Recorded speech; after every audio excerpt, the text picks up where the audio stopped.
খোকা ঘুমালো, পাড়া জোড়ালো, মুরগি এলো দেশে, বুলবুলিতে ধান খেয়েছে, খাজনা দেব কিসে। এই ছড়াটি আমরা ছোট সময় সবাই শুনে এসেছি। আমাদের মায়েরা এই ছড়া শুনিয়ে ঘুম পাড়াতেন।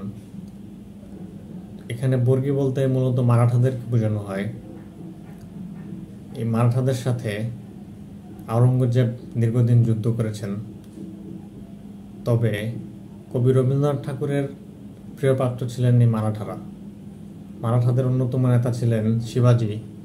রবীন্দ্রনাথ ঠাকুরের একটি কবিতা আছে শিবাজি বন্দনা নামে। এই শিবাজি, বালাজি, বাজিরাও মাধবদের উত্তরসূরি রঘুজী ভোসলে মূলত বাংলা আক্রমণ করেন। এখন কথা হচ্ছে, আলীবর্দী খান এই বর্গীদের আক্রমণ সন্ধির মাধ্যমে বন্ধ করেন, কিন্তু এই বর্গীদের আক্রমণ শুরু হয়েছিল কিভাবে? আমরা জানি মুর্শিদ কুলি খান সর্বপ্রথম বাংলার রাজধানী ঢাকা থেকে তৎকালীন মুকসুদপুরে স্থানান্তর করেন এবং এই মুকসুদপুরে নামকরণ করেন মুর্শিদাবাদ।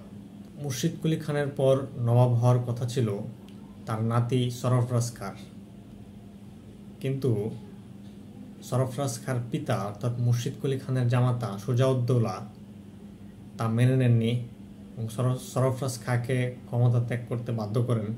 সরফরাজ খাঁ তার পিতার জন্য ক্ষমতা ত্যাগ করেন এবং এক্ষেত্রে সুজাউদ্দৌলাকে সহযোগিতা করেন আলীবর্দী খান। পরবর্তীতে নাদের শাহ যখন ভারত আক্রমণ করে, নাদের শাহের আক্রমণের ভয়েই সুজাউদ্দৌলার মৃত্যু হয়। এরপর আবার নবাব হন সরফরাজ খাঁ, কিন্তু এবারও আলীবর্দী খান সরফরাজ খাঁকে আক্রমণ করেন এবং তাকে সিংহাসন থেকে পদচ্যুত করে নিজে নবাব হন।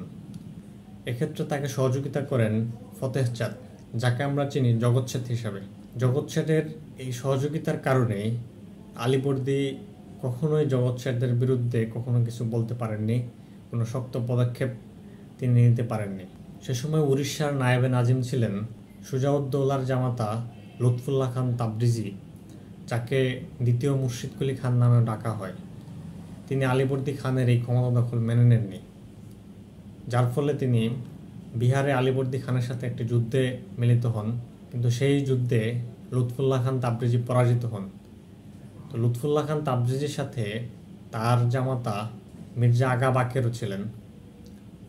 তো যুদ্ধে পরাজিত হয়ে ফিরে যাওয়ার সময় লুৎফুল্লাহ খান তাবরিজি মারা গেলেও মির্জা আগা বাকের চলে যান দক্ষিণাত্যে, এবং দক্ষিণাত্যে যেয়ে তিনি মারাঠাদের সহযোগিতা কামনা করেন এবং তার আহ্বানে সাড়া দিয়ে মারাঠারা বাংলা আক্রমণ শুরু করে।